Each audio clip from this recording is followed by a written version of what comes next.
Karibu sana Joy Christine. It's good to see you. You've joined the meeting. Karibu, karibu. Thank you. We are starting promptly at 6:05. 6:05 is when we are starting, and that is in just 1 minute. So prepare your notebooks, prepare your writing material so that you can be able to glean and reap so much information from this training that we have prepared for you this evening.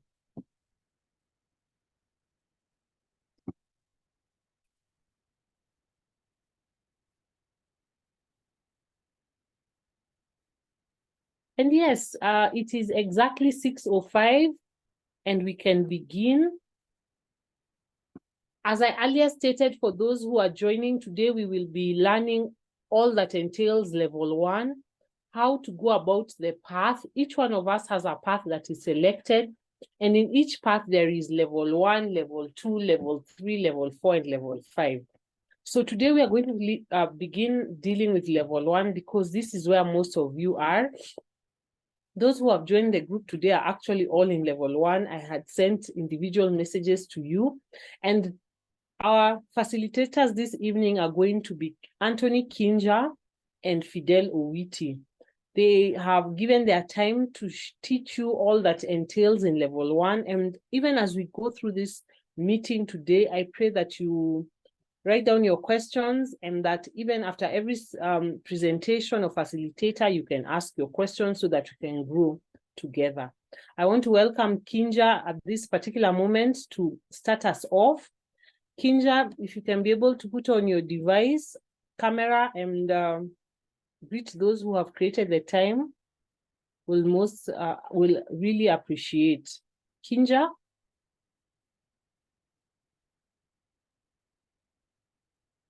Over to you.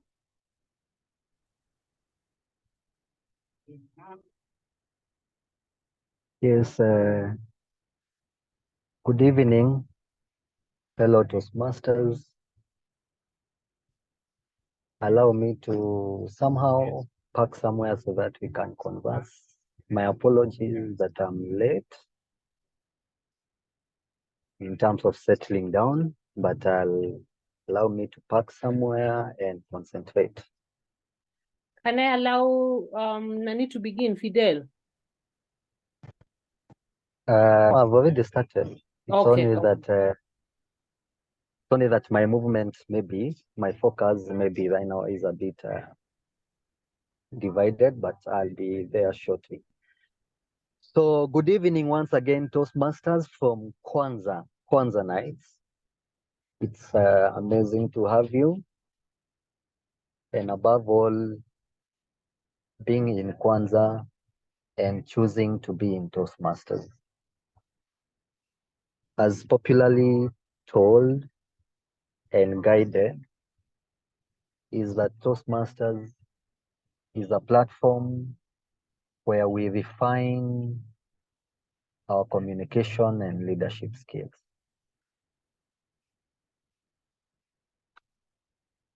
And therefore, you are in the right place. More importantly, what does it take to start strong? What does it take to start strong? How you start sometimes determines how you finish. Not necessarily, but sometimes. And it's all about the energy, the focus you start with. Through my experience as a Toastmaster, I've gone through level 1. You'll realize that Toastmasters pathways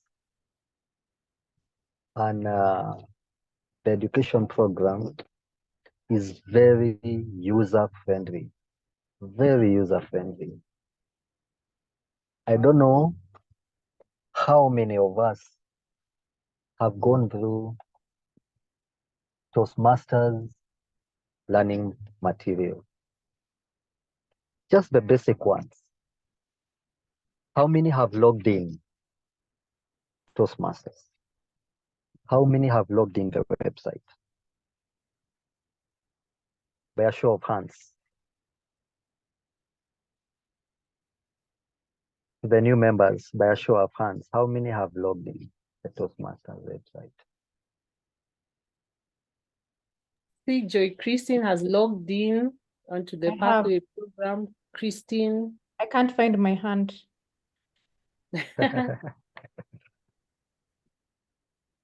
Yes, Vivian has logged in as well. And Christine. Amazing. What you really need as a Toastmaster is actually the self-drive. Self-drive. Taking the initiative and logging in. That website, which has now been improved, has a lot of information. Personally, I don't think I've ever read more than 50%. I've been lazy to say so. But a self-drive to self-learn is all you require to succeed as a Toastmaster. You pay subscriptions. There is renewal coming out now. How well are you using that subscription? How are you making it count? Create time for the Toastmasters. Create time for your self-learning. Log in the Toastmasters website. What do you find when you log in?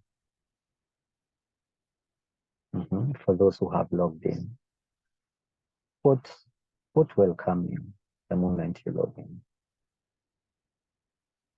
There's something popular by the name Basecamp. And Basecamp, the word itself is very philosophical.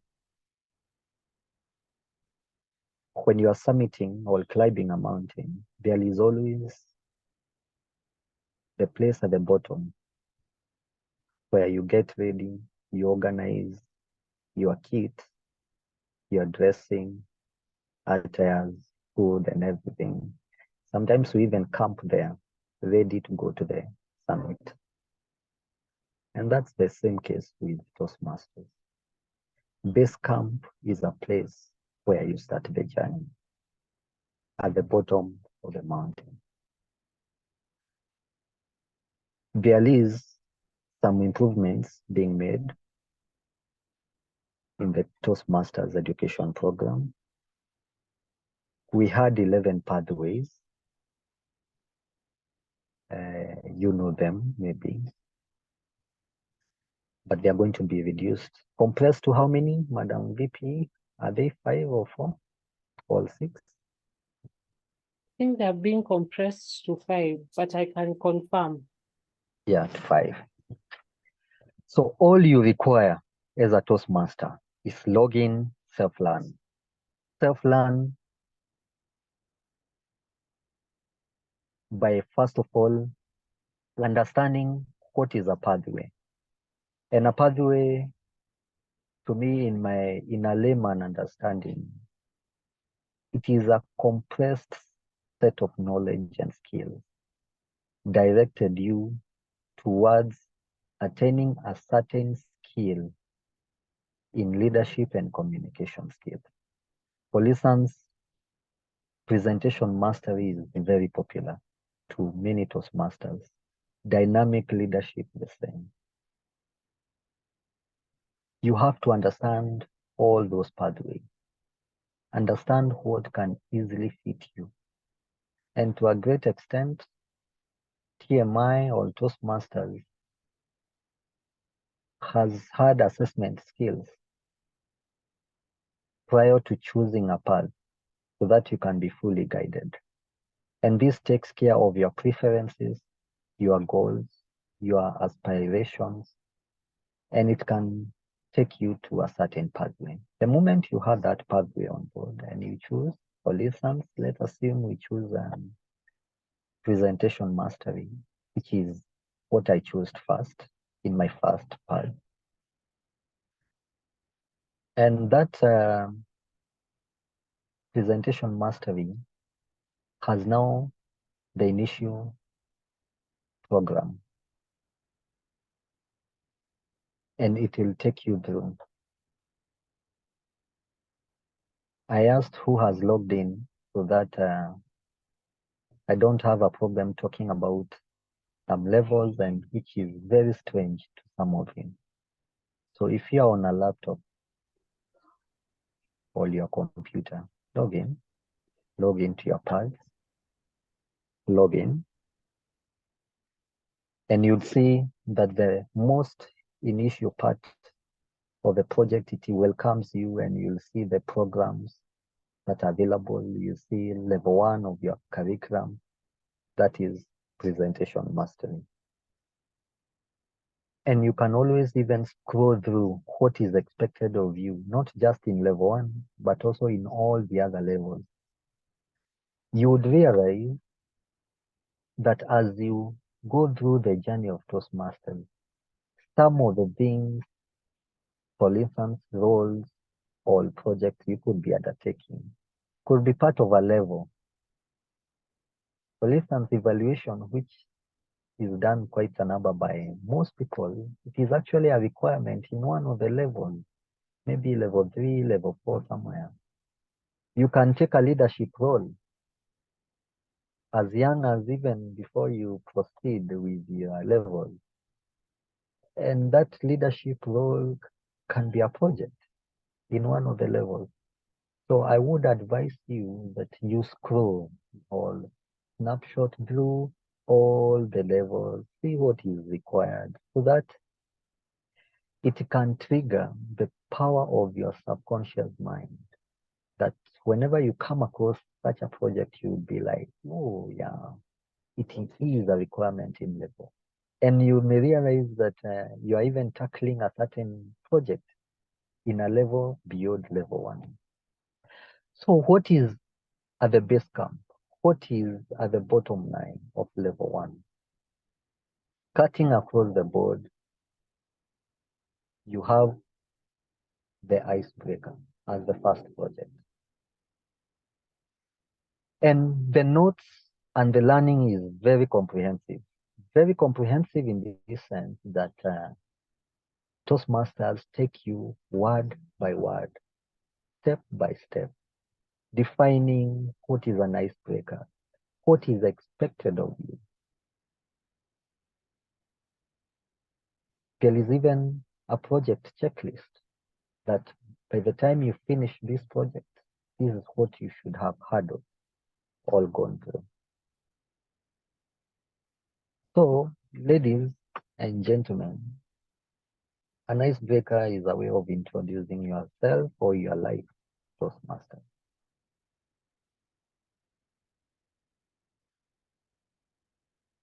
Maybe telling people Toastmasters about you, your journey, and where you are. Why is it called an icebreaker? An icebreaker, one, it is your first speech in Toastmasters journey. Second, you also introduce yourself to your fellow Toastmasters so they get to understand you. It is more of an icebreaker. Ice breaking, or let's say groundbreaking, or let's say that word is, we used to use it quite often when we are hitting on girls, those times when I was a young man. So icebreaker is a moment where you start your journey and you familiarize yourself with fellow Toastmasters. It takes you through skills assessment before is trying to understand how you are, and after the speech delivery. And this basically helps you to see whether you have made any progress in terms of your learning, in terms of your education journey. As I said before, we are having a change in the pathway. And you'll find the second project in level 1, it might differ depending on the project you are undertaking. But a common one is writing a speech with purpose. Writing a speech with purpose is choosing a topic of your own consideration or liking and going through with it. Again, Toastmasters give you all the learning material, all what is required. Actually, I keep saying, if you fail in Toastmasters, it's your fault. I know some of you have mentors and all that, may be effective or not effective. But the boss, the cheerleader you should have is yourself. Self-learn. Writing a speech with a purpose, any topic, body, introduction, conclusion. Another project after writing a speech with purpose, depending on the pathway you are taking, is introduction to vocal variety and body language. Again, TMI, with abundance of knowledge and skills, guide you through what is required of you. And all these have evaluation criteria. Icebreaker goes for 4 to 6 minutes.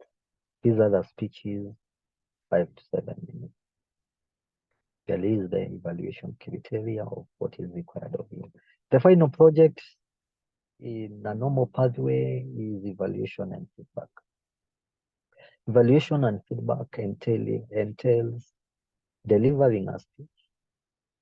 You are evaluated and you are supposed to repeat the same speech or advanced speech on the same criterion with an improvement or having taken care of the consideration of the feedback given by evaluator. Yeah, this is visionary communication. Yes. Who is sharing the screen? You have finished level 1, I can see. It's me, Kinja. Sorry, it's me, Mawia. Yes. Yes. I can see level 1. You are pursuing visionary communication. Yes. So you find like visionary communication pathway, icebreaker cuts across everywhere. Evaluation and feedback, again, cuts across. Researching and presenting, again, in some pathways, it is there. If you choose, let's say, dynamic leadership, if you choose, I think, you'll find different level 1, different projects in level 1, but icebreaker cuts across the board. Evaluation and feedback, body language, speeches, researching and presenting. And we are going to be more conclusive actually when we fully transfer to the new pathways, because there is a lot of development and a lot of harmonization. How much time, Madam VP, did I have or do I have? You have an hour. An hour? You're complete. If you're complete, it's okay. Okay, I was asking how much time do I have? I know Fidel is coming in. I should talk about the speech, the component of a speech.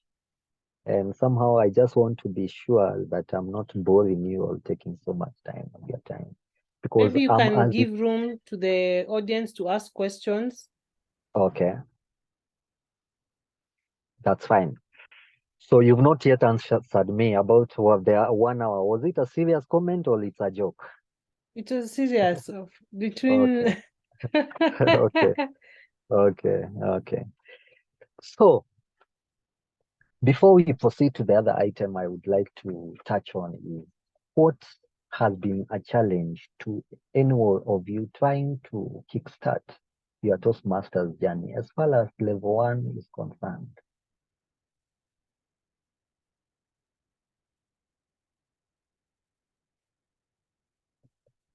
The floor What- is open. We can Kindly discuss, repeat the please. question. Yes, what could be a challenge or have been a challenge to any one of you in kickstarting your Toastmaster journey through navigating level 1 or starting off?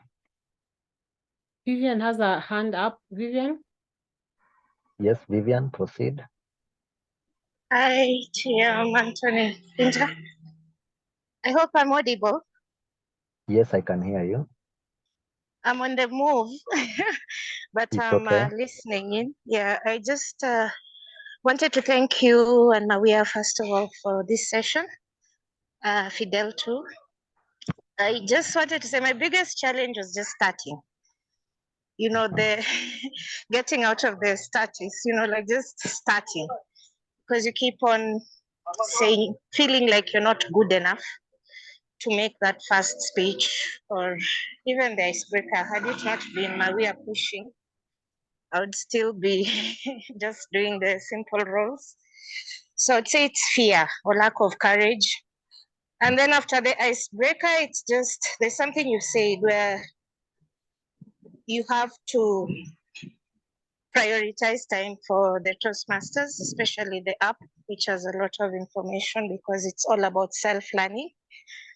I would say that would be just postponing procrastination and not spending enough time with the resources on that app. Because I logged into that app for the first time 2 months ago, and this March marks, I think March, yeah, marks 1 year since I joined Toastmasters. So you can imagine 10 out of 12 months I'd never logged in. So yeah, I would say just the lack of courage, then not using the app enough and not prioritizing time to self-learn on the app. Yeah, that's for me personally.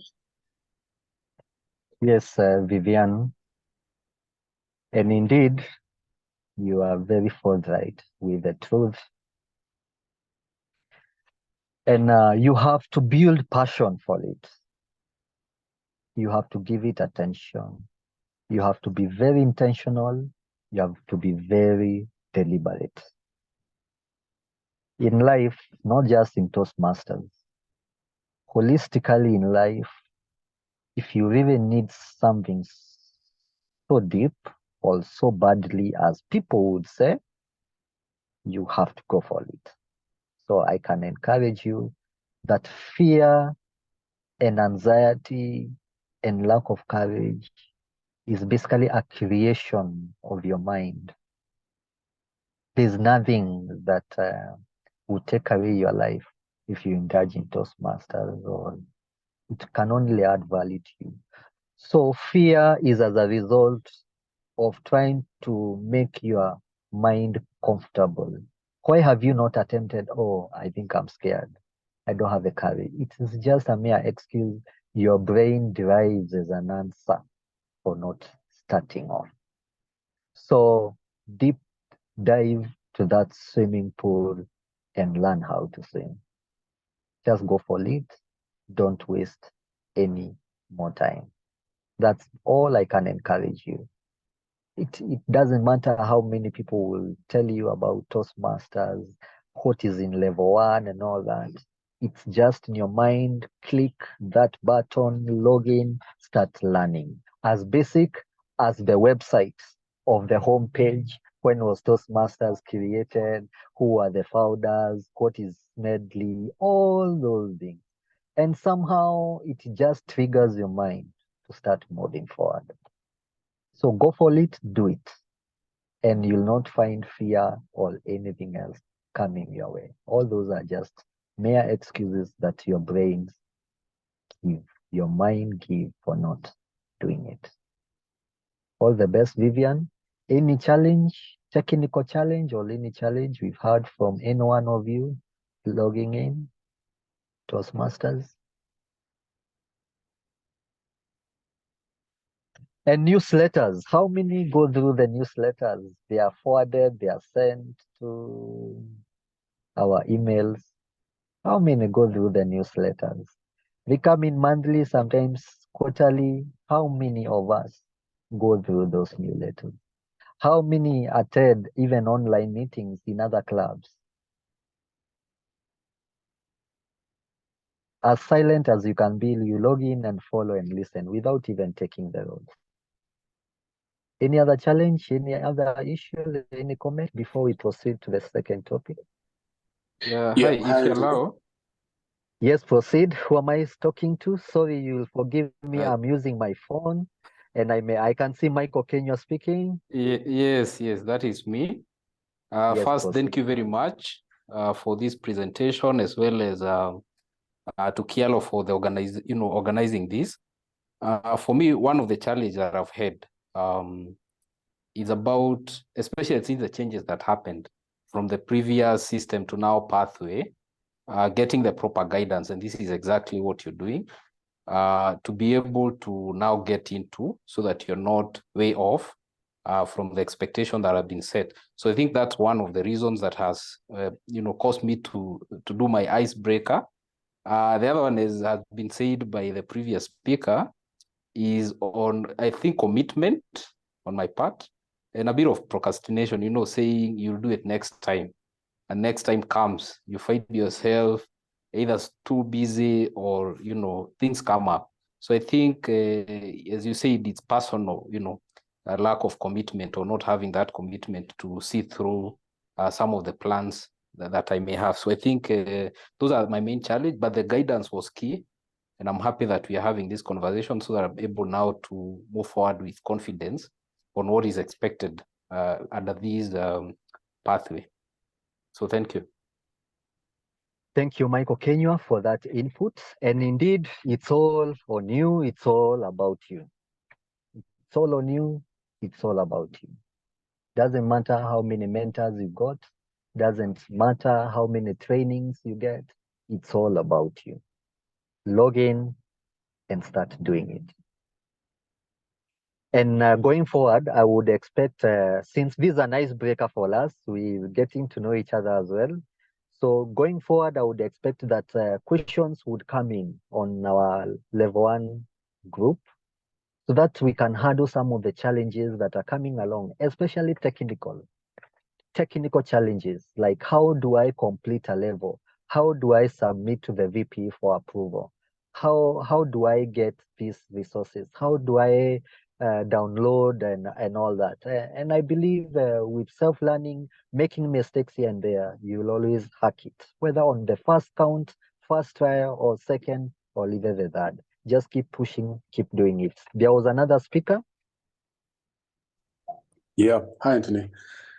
Yes, proceed. My question is around, and I'm not sure if this is in scope for today, and also apologies if this is repetitive, but I guess, what I'm not clear on, and maybe for me the barrier has been accessing information and doing the research that I need to understand what comes next. After the point of having done an icebreaker to like choosing a pathway, and all that comes after that, what does that process look like exactly? Is it just a matter of you choose a pathway, choose a speech, prepare the speech, do the speech? Is that what the process looks like, or is there anything that I'm missing or glossing over? Thank you. I didn't get your name. I didn't Oh, sorry, say James. Jobs. Yeah. Yes. If I go back to my initial statement about the TMI education program, it is very user-friendly. And the skill here for all Toastmasters, don't skip a step. I know many Toastmasters which I have evaluated skip the steps. You log in, yes, you choose your pathway, yes, presentation mastery. And the first picture, I heard somebody say it's an icebreaker. So you go straight to delivering the icebreaker. Don't do that. Login pathways. Basecamp. Choose your path, yes. Read word by word, step by step. The system is very user-friendly. The first thing you do, especially when delivering an icebreaker, it will welcome you actually to Toastmasters. It defines what is an icebreaker. Then take you through what is required of you. Take you to skills assessment. Give you the materials to start writing down your icebreaker speech. It even guides you how to do it word by word. Don't skip. Don't just log in, rush through, read word by word. It will take you through the process before the speech delivery and after the speech delivery. Before the speech delivery, it will give you the evaluation materials, evaluation forms, which you should send or give to your evaluator with your speech title and all that. After you deliver your speech, with the feedback from the evaluator, you come back to the system.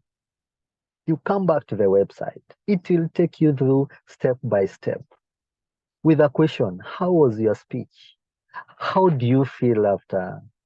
Have you gained any skill? What areas do you feel you should improve on? And it takes you through the process of signing out and completing the icebreaker first level speech.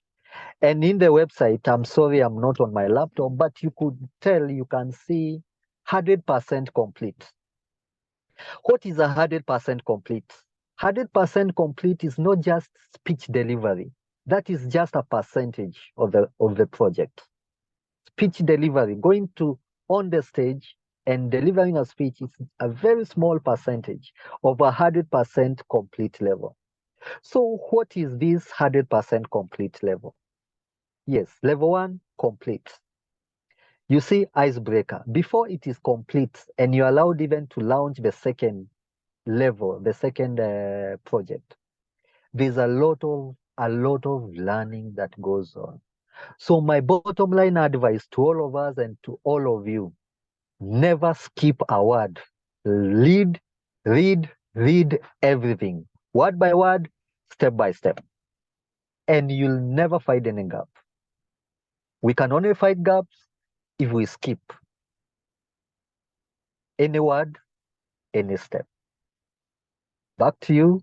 It's all about you. Any other question before we handle the next time?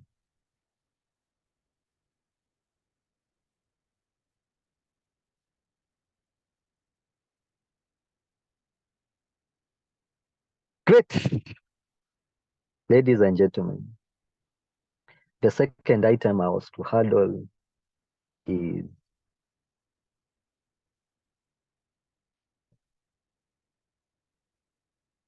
how to organize your speech. In level 1, I'll be more specific to level 1 because as you advance to other levels, you'd realize that there are quite a number of deviations from the normal kind of a speech. But level 1, more of you have the normal kind of a speech, which I'm going to discuss with you right now. But as you advance, you'll find some very long speeches, others very few speeches, very short speeches, 2 minutes, 3 minutes, like popularly known as like social speeches and such. So what entails a speech and what is it about to organize your speech? The first thing that comes to your mind is, what are you going to speak about? What is it that you want to communicate? In a normal speech, far from an icebreaker, you must have an idea. Don't even be so quick to find the topic of your speech, but start by developing your idea. What is it that you want to talk about? Start thinking around it. And there's something very critical for us human beings, not just Toastmasters. The power of our subconscious mind. The moment you develop the concept or the idea which you are going to speak about, you would realize even as you do your work or spend time with your family or do your hobbies, you'll always find ideas coming in to support whatever you had, uh, whatever you had, whatever you had intended, supporting your idea. So you have a speech scheduled, let's say in 2 weeks or in a week's time. What do you want to talk about? Develop the idea, develop the concept. Then miraculously, by the grace of God, maybe, or by nature, or as God intended, ideas will start flowing. Write them down, or note them. Start writing down your speech. And what do you go for when you are thinking through a speech or when you are developing a speech? Have this in mind. A speech, a normal speech, has the introduction, has the body, has the conclusion. Whatever idea you're going to talk about, how are you going to introduce your idea, your concept to the audience? How are you going to introduce whatever you're going to speak about in the introduction part of your speech? You can start with a quote from a famous author or whatever, or even a quote from yourself. By the way, how comes we don't bottom line quotes from ourselves? A quote by Toastmaster Maria Yishu on this date. How comes we don't invent or reinvent quotes? Start with a quote from yourself. Introduction. How do you introduce your idea, your concept to your audience? Giving people a blissful suspense of what is expected of your speech. Body involves the meat pie, the meat of your speech. In this concept, in this idea, what do you want your audience to take home? What are they? Why? Why the speech? Why the topic? And in Toastmasters, it is recommended by evaluators, seasoned evaluators, dwell with like 3 or 4 key aspects of your speech. Assuming we are talking about global warming, climate change as the topic. Introduction would be, what is climate change? What is global warming? What is it? Why should we be concerned about climate change, about global warming? That should capture introduction. Body. What exactly should we look at in climate change, in global warming? What are the effects? What can we do to improve on the climate change? As an individual, what you should do? Going green, fine. First point. What else can one do? Planting trees. Second, third, what can we do? saving our environment from plastics and all that. Yeah, somehow, 3 points. Emphasize on them. The first point, going green, emphasize on them. Planting trees, emphasize on it. Why should we plant trees? Taking care of our environment in terms of wastage, dumping plastics. Yeah, emphasize on it. And that forms part of the body. Every speech should have a body. The final part is the conclusion. And the conclusion in Toastmasters, through my experience, it's not just about summarizing about climate change, about the points we have highlighted. It's all about why. Why? Sorry, I'm in the dark. I think why? Why should we? Why should we? Why should we? What is the clarion call? You should persuade people. The purpose of your speech to persuade people to join you in the climate change, take care of the global warming issues and all that. The conclusion should be part of join the bandwagon. And that's all about the clarion call to your speech. And in any given speech, actually, if you rotate about a good introduction, well outlined body with a lot of clarity, and a powerful conclusion with a clarion call, you'll always be scoring 98% plus for all your speeches. 98% plus. Any questions around speech organization and speech development?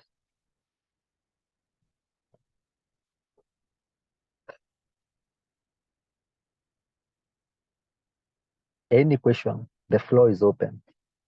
I have Before a I had, question. yes, proceed. I have a question that maybe might guide the people who are listening. When you are told to give a speech that is 4 to 6 minutes or 5 to 7 minutes, and I am writing my speech, how do I measure my word count when writing my speech on paper? Yes, thank you, Madam VP. I don't want you to make use of AI, artificial intelligence, ChatGPT, chat what? I saw the other day the advert from GA Insurance. GA stand for, I don't know, that someone should tell Chat GPT that this is the second or largest insurance, something of the sort. Basically feeding some information to the AI. If you go to Google, leave alone AI alone, and you just type how many words are in a 4 to 6 minutes, it will give you the words. 600, 5 to 7 minutes could be 600, 500, 600. But that also matters on the pace of delivery and any other being involved, because you could be using some tools, some visuals. So it all matters. But on average, 500 to 600, thereabout. But you can go a step further and ask how many words on such a speech should reflect in introduction. And introduction takes a very small component of words. The whole meat is of the body, depending also on the number of points you have on the body. And when you are trying to fill in words, that's when you can add more flavor with quotes and quotes. Quotes and quotes are not mainly part of your words. It's just you are quoting someone. Increasing the words and maybe making the speech longer or to fit in 4 to 6 times. But Google can guide you very well, depending on what you're supposed or what you are talking, depending on the minutes, an average of 5 to 600, because the pace should be a pace of a Toastmasters. There are times you deliver a speech and you are told you are very fast or you are a bit slow. So be in a position to be an average, that even to a 5 to 7 minutes, you are settling at 6 minutes. Thank you, Madam VP, for that question. And perhaps we can get more questions from the floor.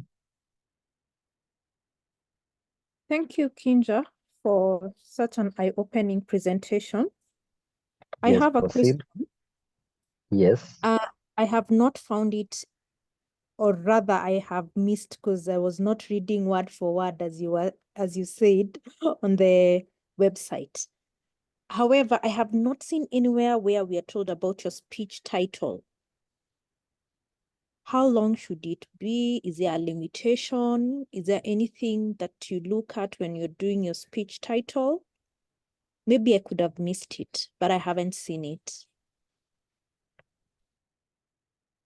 There is no a clear guideline on a speech title. But through my experience, I would highly recommend you have this idea of what you want to talk about or speak about. You have a concept.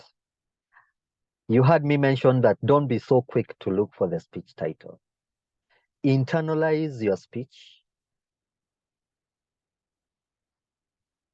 Go through the emotional part of it. Go through the introduction. What do you want to talk about?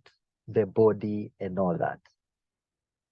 As you actually conclude on the conclusion, you'll have the perfect speech title for your speech. It is not an ABCD thing. To me, it is something very emotional, very profound. You might actually come with an arbitrary speech title, climate change. That's what you're going to talk about. But after developing your speech on the introduction, the body and the conclusion, you realize, no, climate change is so vague, or climate change is just plain. I have, oh, let's go green. That is the topic of my speech. So it should never worry about you. Internalize your idea, develop it, introduction, body, conclusion. As you give a clarion call, the speech title will be like a flaming torch in your fingertips, and you'll just note it.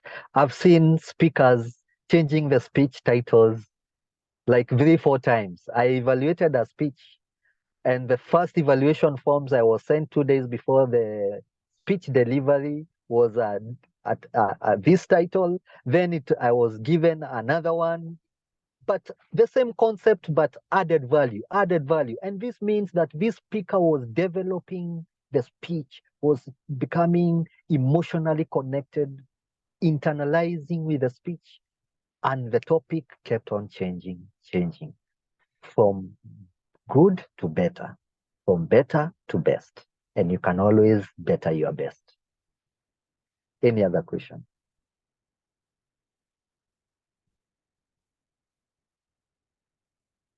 Any other question? Anything I should say? Anything I should not say? Madam VP, I would beg to give it back to you as we invite Fidel. It is a Thank great you so fellowship much. to be with you guys. Forgive me that I was not ready somewhere seated. I was on a journey, but all the same, I hope I was of little or some help to you. Let's make our group vibrant in terms of questions, motivating each other, encouraging each other. Once you deliver your icebreaker, tell us, oh, I've delivered the icebreaker. It felt nice. I've done my level 2. Let's motivate each other so that people can feel we can spread the gospel, we can spread the fire, we can spread the spirit of doing it. We can spread that fellowship of delivering speeches and taking roles and even leadership positions. And as we go to the leadership, the elections, I know they are coming across near the corner, as in volunteer to take a role, take a leadership position. If you are not lucky to get one, indulge yourself in a subcommittee. because Toastmasters give you a holistic learning experience, not just in refining your communication skills, but adding so much value to your leadership skills. Sorry for talking too much. Back to you, Madam VP. Allow me to be blackout for now so that I can keep on traveling to my home. Back to you. Thank you so much, Kinja. We truly appreciate the presentation that you have made, and I believe that the participants have learned from you. And even at this juncture, I wanted to ask to welcome Fidel. Fidel, I would like for you to pick up from where Kinja has continued so that we can be able to close by 8 p.m. Thank you so much.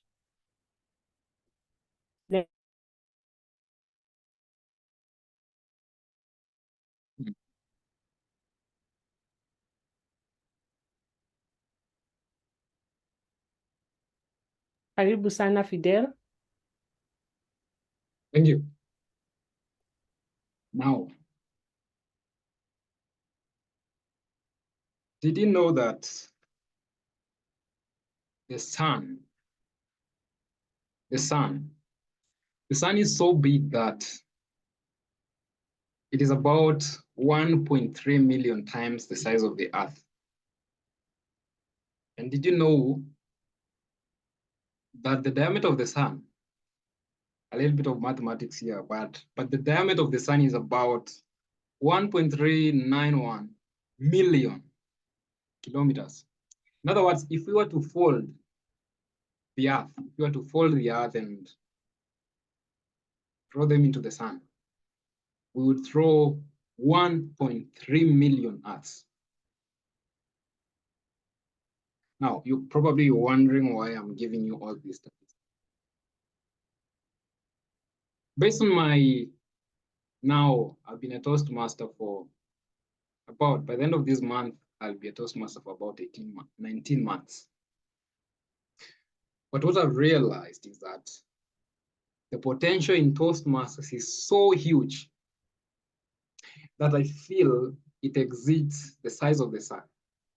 The sun is that big, but I feel that the potential in Toastmasters is so huge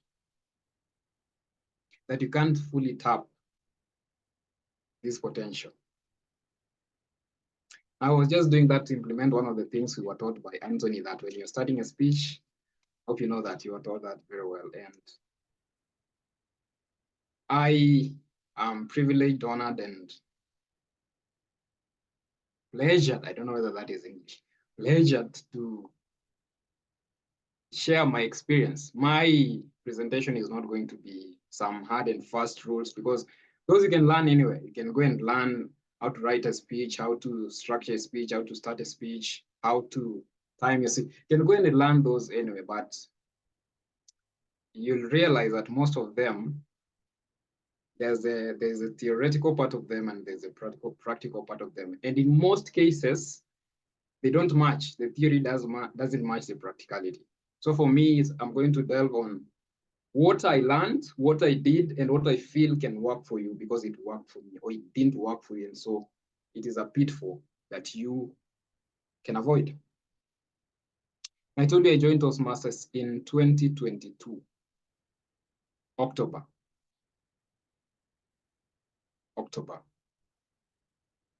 And when I joined Toastmasters, maybe I don't know whether some of you had public speaking experience before you joined Toastmasters, but for me, I had some experience because back in high school, I used to participate in the debate club. I was the school president, so obviously I would speak every day in high-profile events. So I had some experience before that. So when I came to Nairobi to join campus, I was obviously looking for a place to continue learning public speaking.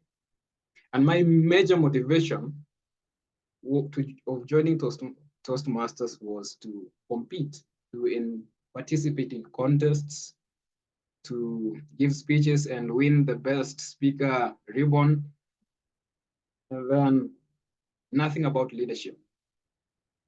So as I joined, I won a number of ribbons, of course.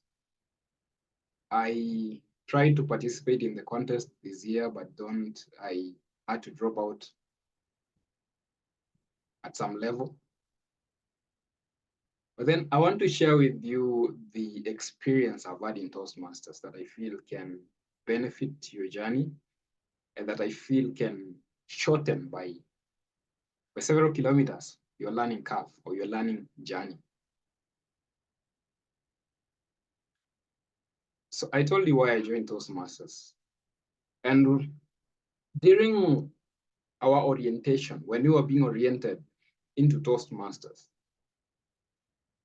some guy said this powerful word or this powerful story that still lingers in my mind more than a year later.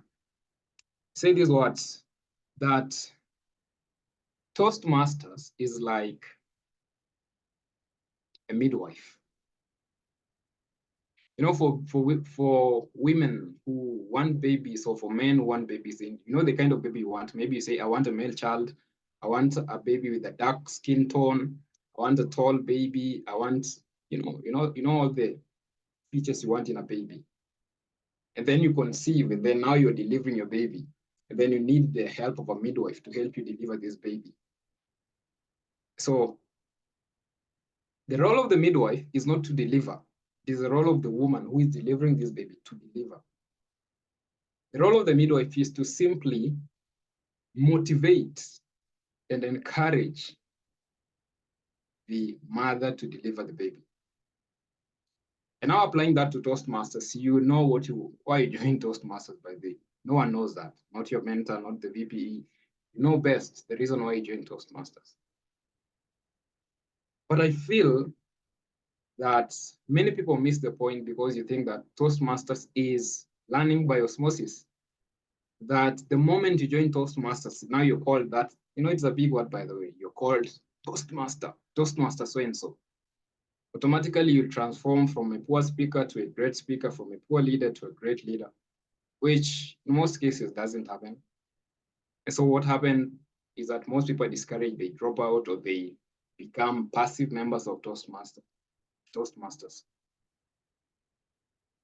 But then,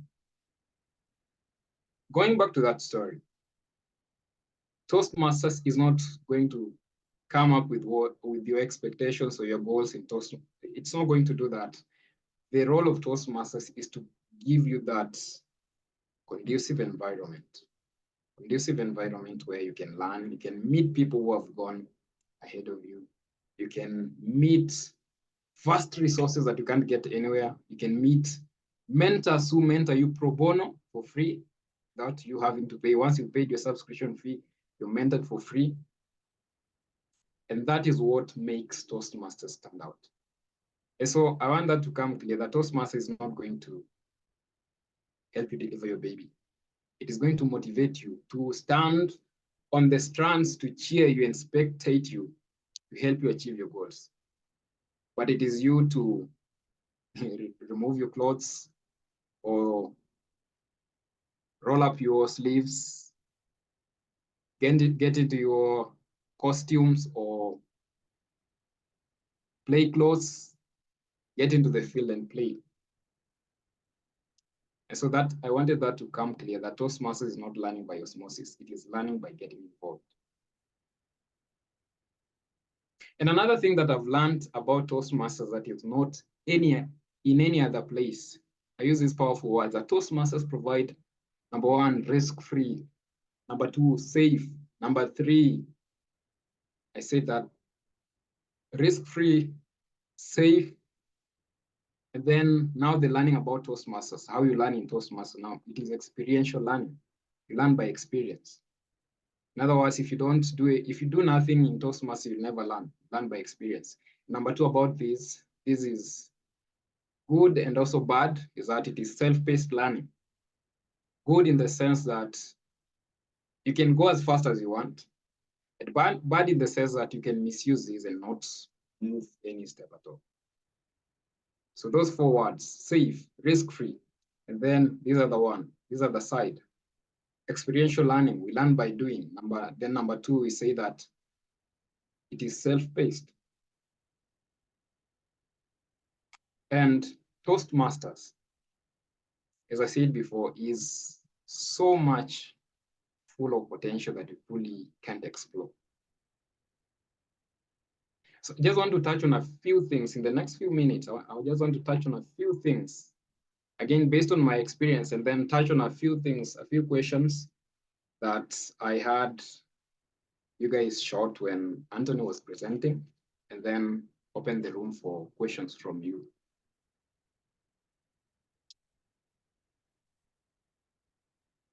Based on that midwife story, one of the things I ask people who join Toastmasters, well, let me give you this story first. When I joined Toastmasters, we joined three at the same time, because I'm not trying to put myself on a pedestal and put them low on the totem pole or try to discredit them. But we joined three guys. We did our icebreaker the same day. But unfortunately, today, I'm the only one left standing. I'm the only man standing. They, in one way or another, left the club, dropped their membership, and they're not here. I feel that part of the reason why they're not here is probably because they did not have the self-drive that I had. And that self-drive which Anthony Kenja spoke about. That's for you to realize, to tap into the full potential that is in Toastmasters, you need self-drive. Hey, you should not rely on your mentor, on VPE, or on any other person to push you. You should push yourself. You should push yourself to the direction you want to go. Another thing that I learned in this Toastmasters journey that I've had is about consistency. And this is something I see new members really struggle with consistency. I don't know that it's just in Kwanza, but I feel it is a Kwanza problem, partly because I've been to a number of clubs and consistency is a big problem. Anthony said we should quote ourselves. So let me quote myself that one of my quotes in Toastmasters, one of my favorite quotes, is that Toastmasters is learning by immersion. Not learning by immersion. It is, the exact quote is, it is baptism by immersion. But what I mean by that, it is that you learn by immersing yourself into the program. What I mean by that is that when you go to a club and you speak and the counter taps that glass and you don't want to use the filler words, and then you should not use those filler words when you leave the club as well. So I see guys who are not consistent. You come to club, you don't use the filler words, and you get out of the club. When you speak, then you should use the very filler words. The question is, are you implementing what you've learned? So Toastmasters is about consistency. Consistency in terms of attending club meetings. But I think some of you here maybe, I don't know, but you're culprits of not regularly attending meetings. And it, in a way, slows down your growth, because the best way to learn is to consistently do these things. Not consistently just give speeches, but to consistently be in that environment of Toastmasters. When you're consistent, then you grow. And I credit consistency to I largely credit consistency to my growth, because I have never, and this is something I'm really proud of this, that I've never missed a meeting since I joined the club. Partly because that I'm a member of the EXCO, but partly, majorly, because of my self-drive to always keep going to these meetings and attending them. So consistency is extremely important if you're going to achieve your goals. So I said, number one, you need to have goals. You need to know where you want to go in your Toastmasters journey, and know that Toastmasters is simply going to help you, motivate you. The number two, I said, once you know your goals, you need to be consistent with these goals. You need to be consistently attending meetings, consistently delivering speeches, consistently taking on roles. And that leads me to the third thing. So I spoke number one, you need to have goals. You need to know why you are a Toastmaster. You should not do what I call sleepwalking. You know, guys who sleepwalk, they walk while sleeping or sleep while walking. Never sleepwalk through your Toastmasters journey. Be clear. Number 2, be consistent. Once you're clear, be consistent. Number 3, which that leads me to, is is saying sleepwalking. Okay. Sleepwalking. I know you got the meaning of that. So that naturally leads me to the third thing I want to speak about. And that is the power of mentors and resources that Toastmasters has. When I joined Toastmasters, and especially when I joined Kwanza Kenya Toastmasters Club, big club, by the way, and you guys must be proud of being members of one of the biggest clubs in this region, clubs. So I don't know about your experiences, but my experience was that I was intimidated. I was intimidated because the bad news, I always say that the bad news is that Kwanza Kenya Toastmasters Club is a star-studded club. They are big guys, they are public speaking maestros, they are the guys who speak on global stages there, and the members of this club. So when I joined, I was a student, still a student, but then my question was, what do I know what can I tell these people who know everything, who have everything, who have experienced everything? And I finished that statement. I say that Toastmasters or Kwanza Kenya Toastmasters Club is a star-studded club. But then that statement was not complete. I completed it and I got relieved and I got I got relieved. So the completion of that sentence or that expression is that Toastmasters is a star-studded. No. The statement says, the bad news is that Kwanza Kenya Toastmasters Club is a star-studded club. But the good news is that these stars are willing to help you. These guys are always willing to hold your hands when you approach them, when you talk to them. They are down to earth. They are willing to mentor, to guide, and not necessarily your mentors. They don't have to be necessarily your mentors. And when I realized that, I got relieved. I got more involved in Toastmasters because these guys have always supported me. They have held my hands, even beyond Toastmasters. So there are so many. The third point I say this is about mentors and resources. There are many mentors, not just your mentor. People are willing to help you succeed. That's what I said while I began, that Toastmasters offers this supportive environment. People are willing to support you.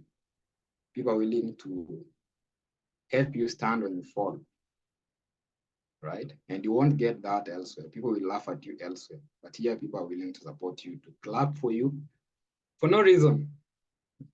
That's another thing I realized when I joined Toastmasters. Sometimes people clap for you and you wonder, why are they clapping for me? Are they laughing at me? Are they satirizing or are they sarcastic on me? But Toastmasters gives you that experience that you can get elsewhere. And my second last point, I want to move to my second last point, which is about leadership and public speaking. How do you strike a balance between leadership and public speaking? So I told you in my introductory story that I joined Toastmasters majorly to work on my public speaking skills, which by the time I was joining in my own standards, I felt I was somewhere on a pedestal. But then when I joined, I was told, my friend, you need to start from the bottom. You need to start from the base camp, from the base, and climb this mountain. But then I joined majorly to work on my public speaking skills. But then one of my mentors told me these words that stuck with me and that changed my view or my POV, point of view. Told me that, Fidel, great public speakers, you want to become a great public speaker. Great public speakers are great leaders, and great leaders are great public speakers.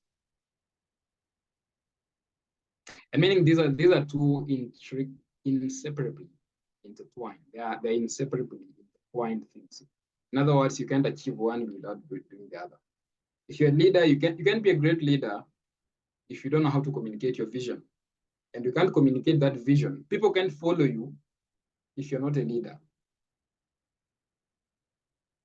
And so I tell people who join Toastmasters not to just focus on one side at the expense or at the peril of the other side. Some focus on leadership, they drop public speaking. Some public speaking or communication, they forget about leadership. So Anthony Kinja said this, that when you get leadership opportunities, try. Because as again they said, people are willing to support you. And secondly, it is a safe environment. No one is going to criticize or punish you if you do a great or grave mistake that if you do them out there, you can be convicted, charged, demoted, and many other things. But when you become a leader in Toastmasters, number one, you learn how the club operates. I know some of you don't even know how the club operates. Some of you think that some guys come to arrange the meeting room before people come, because you come 5 minutes to the meeting and you sit down, and then after the meeting you leave. So you don't know how guys really put a lot of work and sacrifice to make those meetings come to reality. And you don't know how much work goes behind the scenes to ensure that we have meetings, that we have such programs. So when you become a leader, you have that insider view and you appreciate Toastmasters more. So number 4 was about balancing public speaking and leadership. So we are going to have, join a subcommittee. Join VP, if you're good in PR, join VPPR subcommittee. If you're good in dealing with people, join VPE subcommittees. If you're good in tech, if you're tech savvy, join my subcommittee. It's called the SAA subcommittee. If you're good with finance, treasurer. If you're good with membership, you can mobilize. If you have mobilization skills, join VPM, Vice President of Membership. And finally, I want to speak about my fifth point is about visiting other clubs. I'm very proud to have finished, or to many months ago, I finished a path. I know you know what a path is. So pathways is the syllabus, it's like a syllabus. The whole syllabus is called pathways. It's more of a syllabus, it's not syllabus per se, but it is more of a syllabus. But then within the syllabus, there are different tracks there are different paths you can take. Someone can take presentation mastery, someone can take effective coaching, someone can take humor, someone can take dynamic leadership. So these are called paths. They're just tracks within the pathways. So my path was then presentation mastery. I know some of you here are doing presentation mastery. And I'm proud to have finished this path.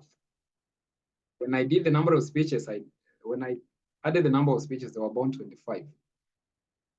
So can you imagine this? Toastmasters, according to the Toastmasters guidelines, you're not allowed to give 2 speeches consecutively. You're not allowed to give 2 speeches, or you're not allowed to give speeches in consecutive Toastmasters meeting. In other words, if you have a meeting, the 1st one of March, the 2nd one of March, you're not allowed to give speeches. So if you go by that, then it means you can only deliver approximately, if you're consistent, you can deliver 12 speeches. If you're in good terms with the VP, you can deliver 12 speeches in a year. But I did 25 speeches in less than a year. And many people ask me, how did you do that? How did you pull that off? The secret was in visiting other clubs. Actually, the truth is that most of these speeches, more than half, I did them in more than 15. I did them in other clubs. But the problem is that most of us, we stick to Kwanza, UKC. We go to UKC every 2nd and 4th Tuesday of the month, which is not bad. But the danger of that is that you'll only grow, but just so much. Just so much. But the magic happens when you leave that club and go to another club, go to another club, go to another club, go to another club, go to another club. And the truth is that you don't need to pay don't need to pay guest fee. You can go and book a speaking slot. You can go there and attend meetings online, physically, hybrid meetings. That's where the magic happens. Because you see, as you come to Kwanza, you know, I have noticed some pattern. Guys know their sitting place. It's like a class. You know that when you're going to speak, you know that Christine sits there. Next to Christine is Joy Christine. Next to Madam President sits here, Fidel sits here, the other. So in other words, you get comfortable. But as a speaker, you must never get comfortable. And I want to say these words that someone told me about Toastmasters. And I usually ask this question to, when I meet Toastmasters elsewhere, I ask them that, how many of you want to become great Toastmasters? Many people miss, they don't still answer according to my expectation. That you don't join Toast. The truth is that you don't join Toastmasters to become a great Toastmaster. You become a Toastmaster to become an agent of change. In other words, Toastmasters is preparing you to get out there and change people's lives through your speeches. Get out there and inspire people. Get out there and be that spark that will lead to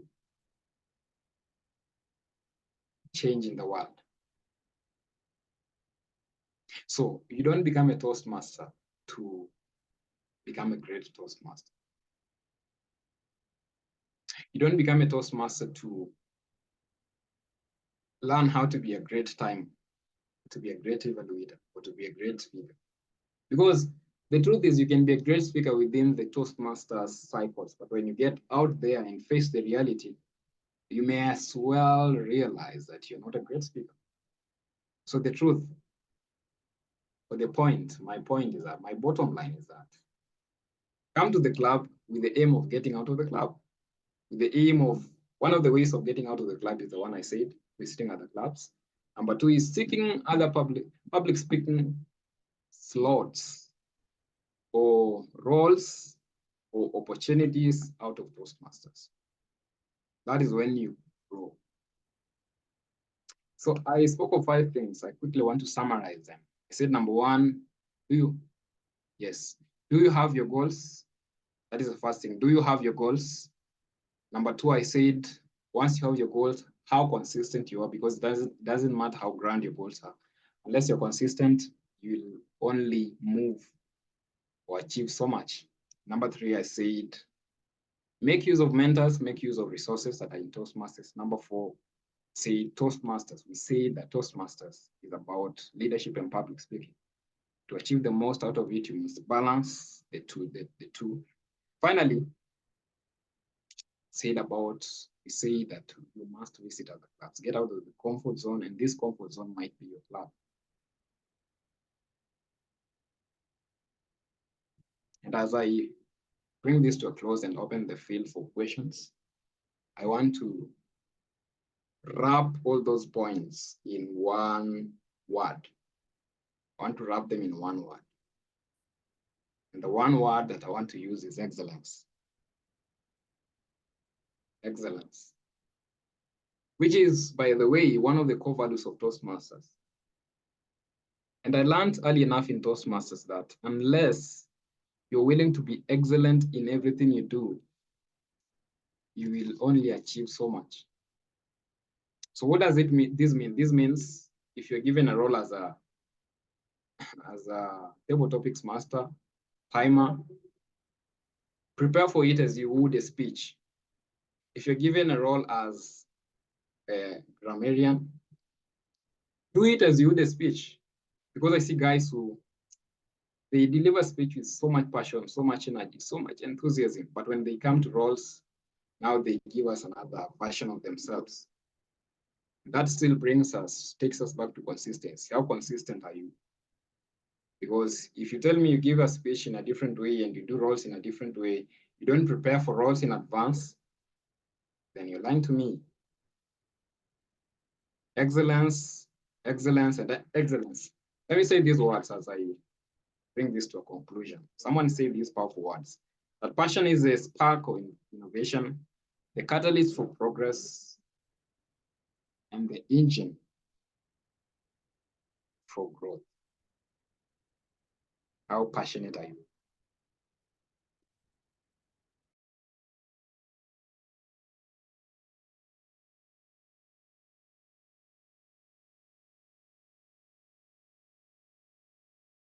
Thank you so much, Fidel, for that.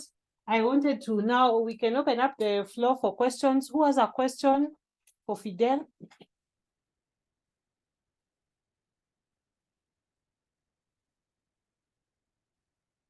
Hello, do you have a question?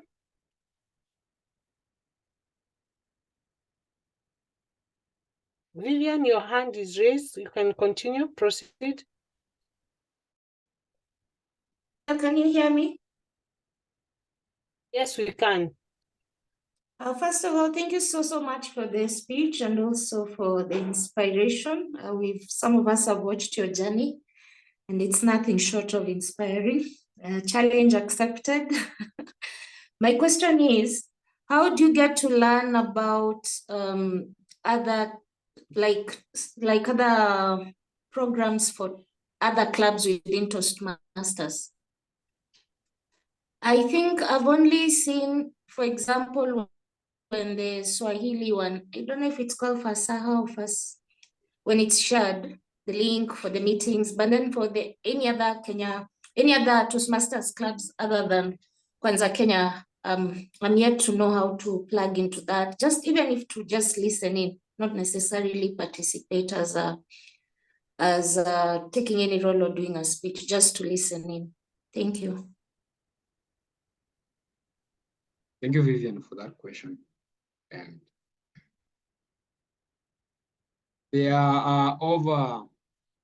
currently, there are over 20 clubs in Nairobi alone in Toastmasters, over 20. Some meet physically, some meet hybrid, some meet purely virtually. And if you want to, the truth is that if you want to, you can attend a Toastmasters meeting every day, because that is too demanding. But if you want to do, you can do that. So how do you get information? Because they say information is power. Some guys do not know that these meetings exist. Number one, what I did, I love using my experience, is that you really need to network with guys from other clubs. When we have meetings, after meetings, speak to guys from other clubs, ask them when they meet, ask them where they meet, share contacts, exchange contacts, and when they meet, attend these meetings. Alternatively, these links are also shared. If you are keen, some of us don't read, but some of these links are shared within in the main club's WhatsApp group. So if you're keen, you'll see these links. You can join. You can meet new people. But the secret for me is about networking, talking to other people. And then if you go to Google, you can just simply go and Google the number of Toastmasters clubs in Kenya. Then look at where they meet. You'll find information in their websites, where they meet, when they meet, what time they meet, create time and attend their clubs meetings. Another thing is about, in summary, about just networking and meeting other people. If you stay in the club, you will not know much about Toastmasters. But when you leave that club, you will build a web. You'll build a web of networks. Actually, today I belong to so many groups that whenever I'm put in a new group that I expect to be a complete stranger in, I meet close to 10 guys that I know, because it is just one community. You can attend meetings in US, in Japan, in China, in New Zealand, in Australia. can attend all these meetings. So my secret is just networking and curiosity. Unless you're curious, you'll never know that these meetings exist. Thank you. I see Yai as a question. I don't know whether that answers you, Vivian.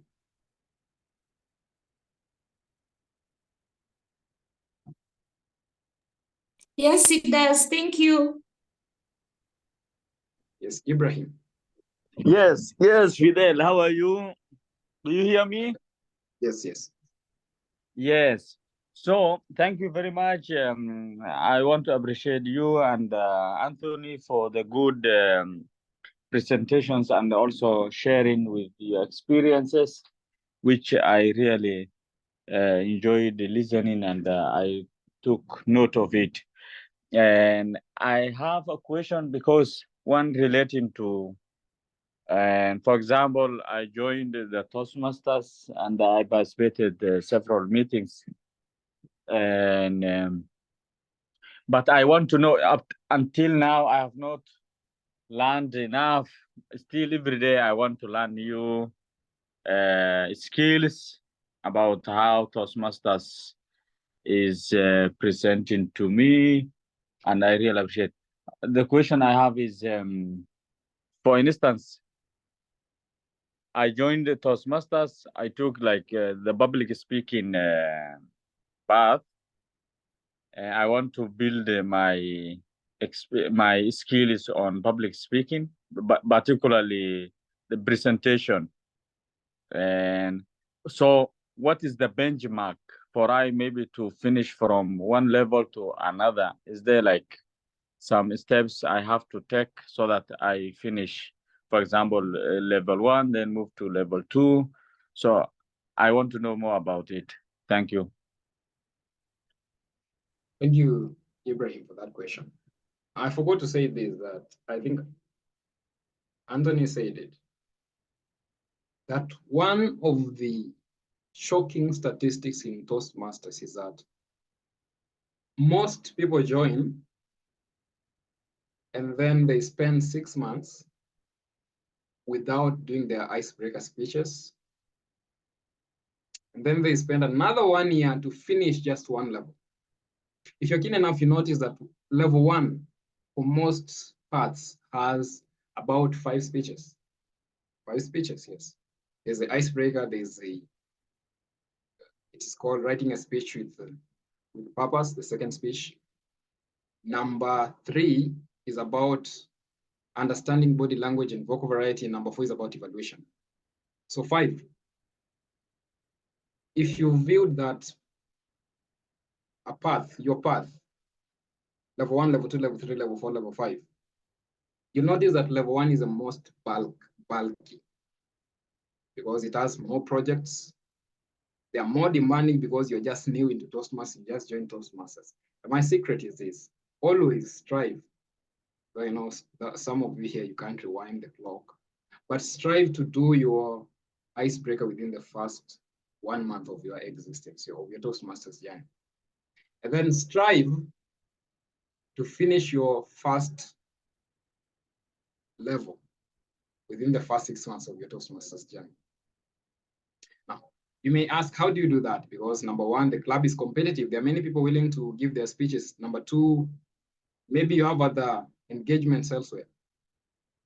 But this takes me back to the points, 2 points that I said earlier. Number 1, take advantage of the many clubs that Toastmasters has. You don't have to come to Kwanza. Of course, Kwanza is your mother club, but you can seek as many speaking roles in other clubs. Some clubs actually are begging for people to speak in their club meetings. Can seize those opportunities. Number 2, I say that we need to learn to be self-driven. Unless you're self-driven, you never finish level 1 in 6 months or in less. Unless you're self-driven, you never do icebreaker in the first month. So once you finish level 1, I always say that it is the hugest obstacle. Once you finish it, the rest flow naturally. I hope that answers your question. Yeah.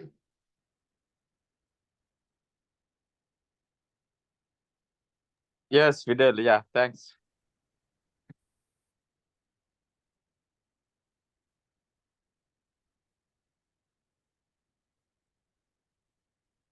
Any other questions?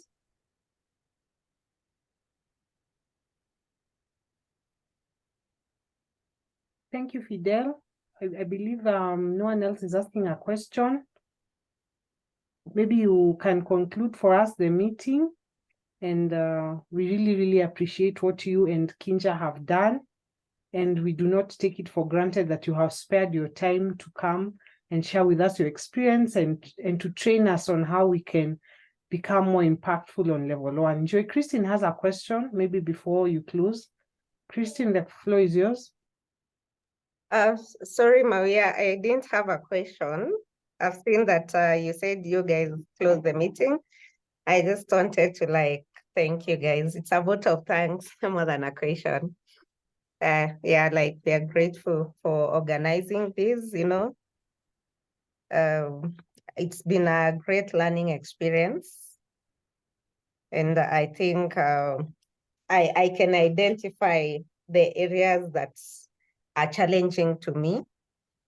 And number one, which Fidel has talked about, the goals, the self-drive. So at least, I can pick out my areas of weaknesses and work on them with time. So thank you so much. We really appreciate you. Yeah, that's it. I didn't have a question. Thank you so much. Over to you, Fidel. Thank you so much, Maria. As I conclude, I just want to touch a little bit on a few areas I felt I could also contribute to questions that were asked initially. The first question was about how do you organize a speech or speech title? How do you write a speech title? Again, my experience, for me, when I write a speech, I come up with a speech topic. What topic? What do you want to speak about? You want to speak about resilience? You want to speak about self-drive? You want to speak about ambitions or goals? Then number two, once I come up with my topic, I now sit down to write that speech. Once I write the speech, of course, with the parts of the speech that you're told, introduction, body, and conclusion.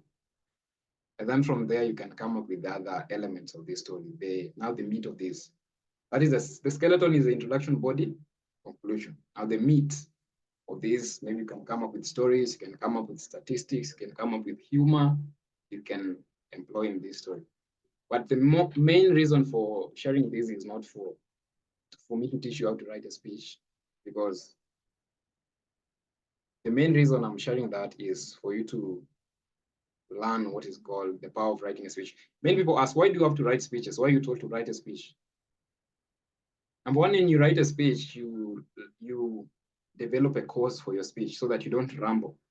I've tried delivering speeches without writing, and most of the time, it was not according to my expectation. And I rambled, fumbled, forgot what I wanted to say. And also another reason for writing a speech is for you to get the word count. Somebody asked a question about word count. How do you actually Maria? Word count. Most people speak at the rate of 110 to 140 words per minute when I'm delivering a speech. So one of my mentors told me that the sweet spot is always 100 words. So if you're going to deliver 4 to 6 minute speech in an icebreaker or 5 to 7 minute speech, then it is the average. If you're going to deliver 5 to 7, then it is 6. So your speech should be about 600 words. If you're going to deliver 4 to 6, 4 plus 6, 500 words. And that is how you learn to do that. If you're going to deliver a 10-minute speech, 10 times 100, 1,000 words. So that is the importance of writing a speech. But let me say this as I conclude, that there are no hard and fast rules in Toastmasters or in writing speeches or in your Toastmasters experience. You have to get there and experience. For example, one of my favorite things when I joined Toastmasters was writing speeches word for word, then committing them to memory, then delivering them to the audience. But as I grow up in my Toastmasters journey, I realized that this does not work for me. But unless you dip yourself into the waters, you'll never know what works for you. So as you gain these experiences, you'll always come with your own way of doing these things, of coming up with the title, of writing your speech. You have to write, you have to just outline your speech, then go there and story and tell people your story. These things come with experience. And so the more you get there, dip yourself there and get the experience, the better. It is learning by experience, experiential learning. So get there, do as more speeches, take more roles, take them seriously, and then let me be a prophet of doom that you will be surprised at. Did I say prophet of doom? Prophet of prosperity, not prophet of doom. Prophet of prosperity. That you will be surprised at how much you'll achieve in just a short time in your Toastmasters journey. So trust the process, believe in yourself, drive yourself, experience the journey, seek for help when necessary, when you want. But most importantly, learn to serve other people, because these things are just about service. We are here because service. You're here because of service. Learn to serve other people. When you learn to serve other people, then you gain. It's the person who serves that gain, contrary to what people think, that the person who is served is the one who gains. Learn to serve other people. I wish you the very best in your Toastmasters journey. I wish to see you at the very top, we are the base camp. I wish to see you at the summit of this mountain. In a few months, in a few weeks, this year, make this your Toastmasters year. Say that I'm going to achieve to milk as much as possible from this Toastmasters journey. And I wish to see you at the summit, at the very peak of this mountain. Thanks so much, Mawia. Thank you so much. Thank you so much. I truly appreciate. I would like to end the meeting there, and I will definitely share the recording.